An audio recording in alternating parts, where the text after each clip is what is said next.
जयराम महतो के आगे सीसीएल प्रबंधन झुक गया है। सीसीएल प्रबंधन को जयराम महतो ने घुटने टिका दिया है। और ये बात हम इसलिए कह रहे हैं क्योंकि जो सीसीएल प्रबंधन की तरफ से जो लेटर जारी किया गया है वो लेटर बता रहा है कि जयराम महतो के आगे सदन ने पूरी तौर पे घुटने टेक दिए हैं। जयराम महतो ने जो चक्का जाम की बात कही थी, 6 जनवरी को उनको चक्का जाम करना था, उस चक्का जाम को लेकर जो सीजीएल ने पत्र लिखा है जयराम महतो को, वो बहुत गौर करने की बात है। डुमरी से विधायक है, लेकिन जो बेरमो इलाके में जो सीसीएल के क्वार्टर है उन पर जिस तरीके से अवैध कब्जा हुआ, उस अवैध कब्जा को लेकर जयराम महतो ने जो प्रोटेस्ट किया, जयराम महतो ने जो हंगामा किया, जयराम महतो ने जो बवाल मचाया, उसके बाद सीसीएल प्रबंधन ने जयराम महतो को एक पत्र लिखा और उस पत्र में उन्होंने जो लिखा वो हम आपको बता दे रहे हैं कि किस तरीके से पत्र लिखा और हम ये बातें क्यों कर रहे हैं कि सीसीएल ने जयराम महतो के आगे घुटने टेक दिए हैं।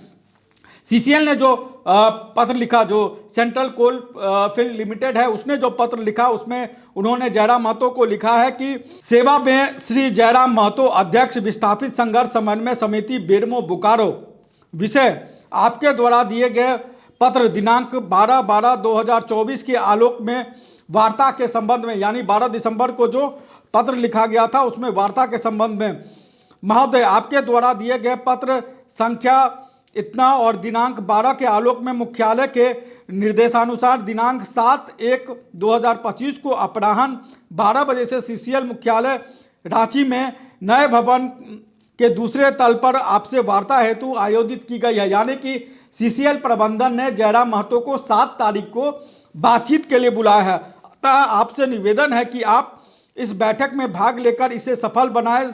साथ ही साथ प्रबंधन आपसे यह भी आग्रह करती है कि दिनांक 6/1/2025 से प्रस्तावित अनिश्चितकालीन चक्का जाम आंदोलन को स्थगित करने की कृपा की जाए और इसकी प्रतिलिपि अलग अलग सीसीएल ने अलग अलग अपने अधिकारियों को इसका जो है वो इस लेटर को उनके नाम पर भी प्रेषित किया है, उनके जो प्रतिनिधि हैं उनको लिखा है।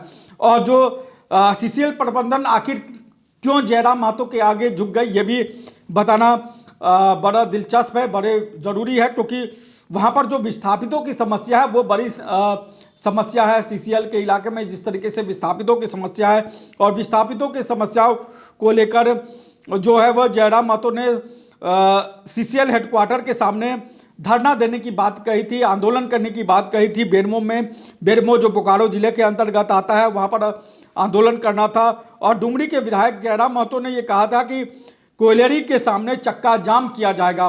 और आपको याद होगा कि किस तरीके से जयराम महतो बेरमो में सीसीएल के क्वार्टर पर जो कब्जा हुआ था उसको लेकर उन्होंने बड़ा बवाल मचाया था और सीसीएल के क्वार्टर पर एक तरीके से कथित तौर पे कब्जे करने के लिए भी जयराम महतो चले गए थे। हालांकि जयराम महतो ने बाद में कहा कि वो कब्जा करने नहीं गए थे, वो बस ये दिखाना चाह रहे थे कि किस तरीके से 1200 से ज़्यादा सीसीएल के क्वार्टर पर कब्जा किया गया है। अलग अलग विधायकों द्वारा, सांसदों के द्वारा कब्जा किया गया। वो बस इस पूरे मामले को उठाना चाहते थे, इसलिए उन्होंने बेरमो में सीसीएल के क्वार्टर पर कब्जा करने की बातें कही या इस तरीके का हुआ।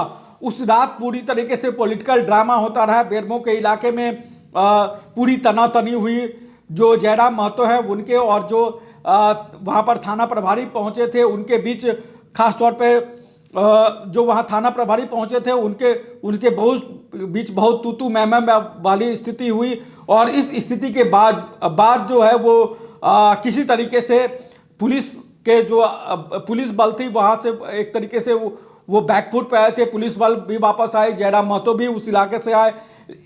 यह जो जयराम महतो को लेकर खबरें चलने लगी मीडिया में, सोशल मीडिया में, कि किस तरीके से जयराम महतो जो है वो सीसीएल के क्वार्टर पे कब्जा करने गए, तो एक नकारात्मक छवि जयराम महतो की इसके वजह से पेश हुई। इसके बाद जयराम महतो ने अपने तरीके से कहा कि वो सीसीएल के क्वार्टर पे कब्जा करने नहीं गए थे, दरअसल में ये दिखाने गए थे कि किस तरीके से सीसीएल के क्वार्टर पे कब्जा हो गया है। जो विधायक है उनको, जो सांसद हैं उनको किस तरीके से सीसीएल ने अपने तौर पे क्वार्टर अलॉट किया हुआ है, क्वार्टर दिया हुआ है।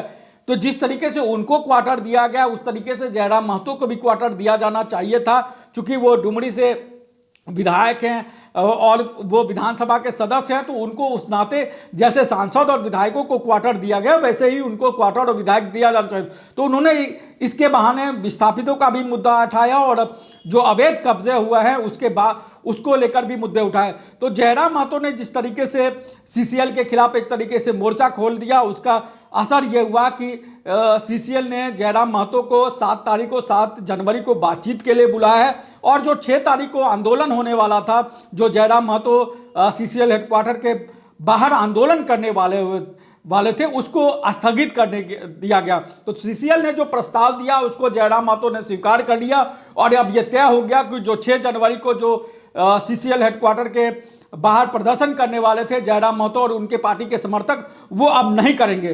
तो ये पहली बार इस तरीके से हुआ है कि सीसीएल प्रबंधन किसी विधायक के लिए इस तरीके से झुका हो और एक तरीके से कहा जाए जिसको घुटने टेक दिया हो। और सीसीएल और जयराम महतो के बीच जो खींचतान चल रही थी वो अब समझिए एक तरीके से समाप्त हो गई है। 6 तारीख को जो जयराम महतो का आंदोलन था वो भी जयराम महतो ने स्थगित कर दिया। 7 तारीख को अब जयराम महतो को बातचीत के लिए बुलाया गया।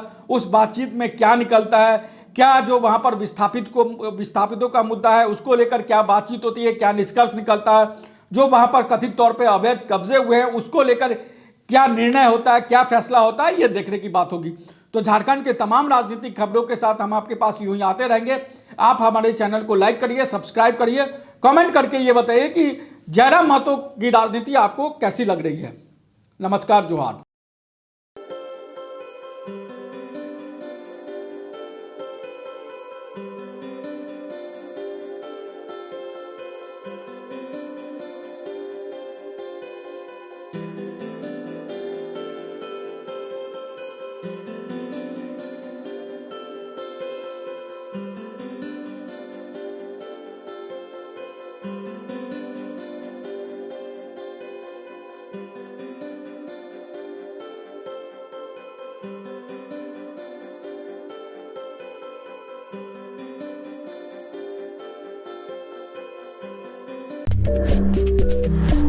Thank you.